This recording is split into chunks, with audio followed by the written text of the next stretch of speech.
नमस्कार, मैं हूं रवि रंजन। आप देख रहे हैं विमर्श न्यूज। समय हो गया रात 8 बजे का। हर रोज रात को 8 बजे देखिए विमर्श न्यूज पर खबरों का खास बुलेटिन। शुरू करते हैं आज का बुलेटिन। सबसे पहले नजर डालते हैं हेडलाइंस पर। पेगासस मामले में सुप्रीम कोर्ट का दूसरा नोटिस। जांच कमेटी को 1 महीने में 2 ही फोन मिले।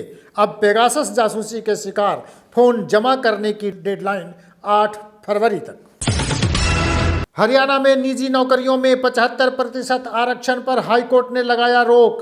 खट्टर सरकार के प्राइवेट नौकरियों में आरक्षण के आदेश पर प्राइवेट सेक्टर ने दी थी चुनौती। पटना गायघाट रिमांड होम से बचकर निकली लड़की के मामले पर हाईकोर्ट ने लिया स्वतः संज्ञान। पूछा, अब तक क्यों नहीं हुई प्राथमिकी दर्ज। उधर पूर्व आईपीएस अमिताभ दास का आरोप, मंत्रियों तक पहुंचाई जाती थी लड़कियां। आईपीएस अमिताभ दास ने राज्यपाल को लिखी चिट्ठी। दिल्ली के निर्भया केस की वकील सीमा समृद्धि ने पटना में किया प्रेस कॉन्फ्रेंस। वकील बोली, बांग्लादेश की 2 लड़कियों समेत 5 को बेचे जाने का डर। 7 फरवरी को हाईकोर्ट में होनी है सुनवाई। मामला पटना रिमांड होम केस से जुड़ा। पाकिस्तानी बलूचिस्तान में सैन्य ठिकानों पर हमला। जवाबी कार्रवाई में 15 आतंकी ढेर। 100 सैनिकों के मारे जाने की खबर। पाकिस्तान सरकार ने 4 की पुष्टि। विंटर ओलंपिक का डिप्लोमेटिक बायकॉट करेगा भारत। गलवान झड़प में शामिल चीनी सैनिक को टॉर्च बेयरर बनाने के विरोध में लिया फैसला। तो चलिए अब खबरें विस्तार से।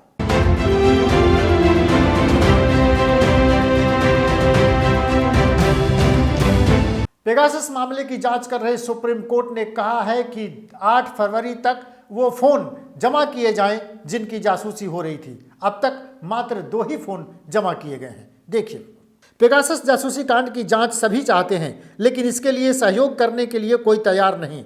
इस मामले की जांच कर रही सुप्रीम कोर्ट की टेक्निकल कमेटी के पास केवल 2 ही लोगों ने अपने फ़ोन जमा किए हैं। अब कमेटी ने एक बार फिर पब्लिक नोटिस जारी किया है। गुरुवार को जारी इस नोटिस में कमेटी ने इस मामले से जुड़े लोगों को 8 फरवरी 2022 तक अपने फ़ोन जमा कराने का आदेश दिया है। चलिए, पेगासस मामले में सड़क से लेकर संसद तक हंगामा होता रहा, लेकिन जब जांच शुरू हुई तो जांच को सहयोग करने के लिए कोई तैयार नहीं। अगली खबर है कि हरियाणा में प्राइवेट नौकरियों में 75% आरक्षण देने के खट्टर सरकार के फैसले के खिलाफ हाईकोर्ट ने एक बड़ा फैसला सुनाया। हाईकोर्ट ने खट्टर सरकार के फैसले को सिरे से खारिज कर दिया है। मुख्यमंत्री मनोहर लाल खट्टर की सरकार ने Haryana state employment of local candidates act 2020 के तहत निजी सेक्टरों में नौकरियों में युवाओं को 75% रिजर्वेशन देने का ऐलान किया था। पंजाब हरियाणा हाईकोर्ट ने हरियाणा सरकार के राज्य के निजी सेक्टर की नौकरियों में 75% रिजर्वेशन लागू करने वाले एक्ट के तहत कार्रवाई करने से रोक लगा दिया है। फरीदाबाद इंडस्ट्रीज एसोसिएशन की याचिका पर सुनवाई करते हुए यह स्टे लगाया गया है। निजी कंपनियों की अर्जी पर कोर्ट सुनवाई कर रही थी और कोर्ट ने 75% आरक्षण पर, प्राइवेट नौकरियों में 75% आरक्षण पर रोक लगा दी है। चलिए बढ़ते हैं अगली खबर की ओर। अगली खबर यह है कि पटना के गायघाट के रिमांड होम से किसी तरह से बचकर निकली लड़की के बयान के बाद अब पूरा मामला तुल पकड़ने लगा है। पटना हाईकोर्ट ने इस मामले में स्वतः संज्ञान लिया है तो पूर्व आईपीएस अमिताभ दास ने राज्यपाल को चिट्ठी लिखकर पूरे मामले की जांच सीबीआई से कराए जाने की मांग की है। अमिताभ दास ने ये कहा है कि वहां से लड़कियां मंत्रियों के घर तक भेजी जाती थीं। इस मामले में हाईकोर्ट ने भी अब संज्ञान लिया है और पूरे मामले की जांच अब फिर से शुरू हो गई है। देखिए एक रिपोर्ट। गायघाट रिमांड होम मामले में अब पूर्व आईपीएस अमिताभ कुमार दास ने बड़ा आरोप लगाया है। उनका आरोप है कि रिमांड होम से लड़कियों की सप्लाई बिहार सरकार के कई मंत्रियों तक की जाती है, इसलिए सरकार इस मामले पर लीपापोती कर रही है, सही तरीके से इस केस की जांच नहीं करवा रही है। आनन फानन में सरकार के समाज कल्याण विभाग ने खुद से जांच की और रिपोर्ट जारी कर दिया। पूर्व आईपीएस ने सरकार की इस रिपोर्ट पर भी सवाल खड़ा किया है। बताते चलें कि अभी 2 दिन पहले पटना के गायघाट रिमांड होम से बचकर निकलकर भागी एक लड़की ने ये बयान दिया था कि वहाँ जो सुपरिटेंडेंट हैं उनकी देखरेख में लड़कियों को सेक्स के लिए दूसरे जगहों पर भेजा जाता था। लड़कियों पर अत्याचार किए जाते हैं, उनको टॉर्चर किया जाता है। अभी इस पूरे मामले पर महिला विकास समिति ने कार्रवाई शुरू ही की थी कि अब इस पूरे मामले पर हाईकोर्ट ने स्वतः संज्ञान लिया है। रिमांड होम केस की जांच डायरेक्टर लेवल पर हो गई और डायरेक्टर ने यह साफ कर दिया कि वो जो लड़की बोल रही है वो सब झूठ है और उसमें कोई तथ्य नहीं है। लेकिन अब जब ये मामला तुल पकड़ने लगा है तो सरकार की किरकिरी होनी तय है। अब देखना है, अभी तक तो सरकार की ओर से इस बारे में कोई बयान नहीं आया है, लेकिन देखना है कि अब सरकार इस पर क्या कार्रवाई करती है।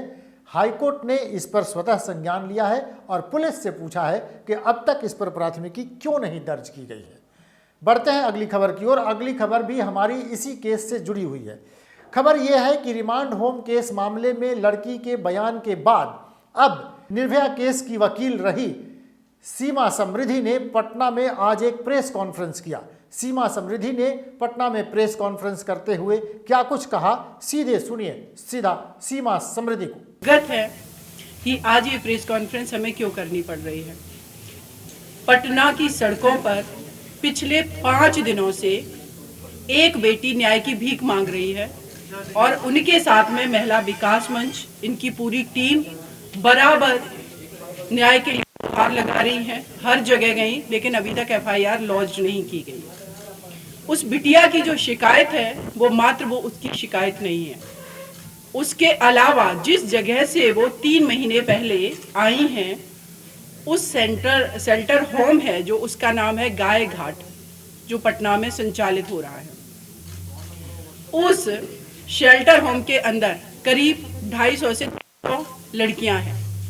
ये ऐसी बच्चियां हैं, ये ऐसी स्त्रियां हैं जो कि कहीं ना कहीं से रेस्क्यू करके या इनकी कोई ना कोई प्रॉब्लम है, इसलिए इनको शेल्टर होम में रखा गया। लेकिन कुछ समय पहले, 2-3 साल पहले, मुजफ्फरपुर की भी आप लोगों को याद होगा शेल्टर होम की घटना, और उसमें कन्विक्शन भी हो चुका है। लेकिन उसी तरीके का मुझे इस केस में भी प्रतीत हो रहा है। विदाउट एनी इन्वेस्टिगेशन के जो यहाँ का समाज कल्याण मंत्रालय है, उसने उस बेटी को विक्षिप्त बता करके, उदंड बता करके एक लेटर जारी कर दिया। कोई उनका इन्वेस्टिगेशन नहीं है, कोई उनकी जांच नहीं है, कोई उन्होंने पड़ताल नहीं की। अगर वो बेटी वाकई में परेशान नहीं होती तो शेल्टर होम में जाती क्यों? चलिए, इस मामले को, इस लड़ाई को लड़ रही पटना हाईकोर्ट की एक वकील ने यह कहा है कि उन्हें शक है कि रिमांड होम से कई लड़कियों को बाहर भेज दिया गया और कई लापता हो गई हैं जिनका कुछ अता पता नहीं चल पा रहा है। इस पूरे मामले पर एक इंटरवेट पिटीशन हाईकोर्ट में दाखिल किया गया है। चलिए बढ़ते हैं अगली खबर की ओर। अगली खबर है कि पाकिस्तान के बलूचिस्तान में आतंकवादियों ने सैन्य ठिकानों पर जोरदार हमला किया है। खबर तो ये आ रही है कि इसमें 100 से ज़्यादा सैनिक मारे गए हैं, लेकिन पाकिस्तान सरकार ने यह कहा है कि केवल 4 सैनिक मारे गए हैं, जबकि 15 से ज़्यादा आतंकियों को सेना ने मार गिराया है। देखिए एक रिपोर्ट। पाकिस्तान के बलूचिस्तान प्रांत में 2 अलग अलग सैन्य ठिकानों पर हुए आतंकी हमले में 4 सैनिक मारे गए हैं। हालांकि खबर ये आ रही है मारे गए सैनिकों की संख्या 100 से ज़्यादा हो सकती है। वहीं जवाबी कार्रवाई में 15 आतंकियों के भी मारे जाने की खबर है।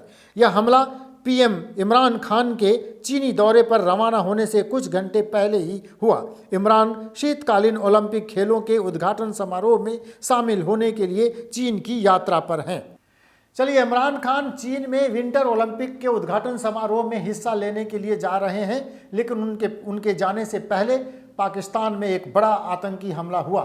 खबर यह है कि भारत ने भी चीन में होने वाले विंटर ओलंपिक का बायकॉट करने का फैसला लिया है और भारत ने ये कहा है कि इस दौरान न तो उसके उद्घाटन समारोह में और न ही समापन समारोह में भारत का कोई राजनयिक उसमें नहीं जाएगा। क्या है पूरा मामला, भारत क्यों कर रहा है बायकॉट, देखिए। बीजिंग में 4 फरवरी से शुरू हो रहे विंटर ओलंपिक गेम्स की ओपनिंग और क्लोजिंग सेरेमनी में कोई भारतीय अधिकारी शामिल नहीं होगा। चीन की कम्युनिस्ट सरकार गलवान वैली में भारतीय सैनिकों के साथ हुई झड़प में घायल अपने एक सैनिक को ओलंपिक टॉर्च वियरर बनाया है। भारत ने इस पर कड़ा रुख अपनाते हुए गेम्स का डिप्लोमेटिक बायकॉट करने का फैसला किया है। विदेश मंत्रालय ने यह बयान जारी कर कहा कि यह दुर्भाग्यपूर्ण है कि चीन खेल में राजनीति को ला रहा है। चलिए, भारत की ओर से यह कहा गया है कि विंटर ओलंपिक्स में भारत का कोई राजनयिक उसके किसी भी खेल समारोह में हिस्सा नहीं लेगा। ये थी आज की दिन भर की बड़ी खबरें। कल रात को 8 बजे दिन भर की खास खबरों के साथ एक बार फिर हम हाजिर हो जाएंगे। देखते रहिए विमर्श न्यूज़। विमर्श न्यूज़ पर हर रोज रात को 8 बजे देखिए खबरों का ये खास बुलेटिन। हमारे चैनल को आप जल्दी से सब्सक्राइब कीजिए, उसके बगल में जो बेल आइकन है उसको भी दबाइए। हमारे वेबसाइट पर भी जाकर आप खबरें पढ़ सकते हैं। तो देखते रहिए विमर्श न्यूज़। नमस्कार।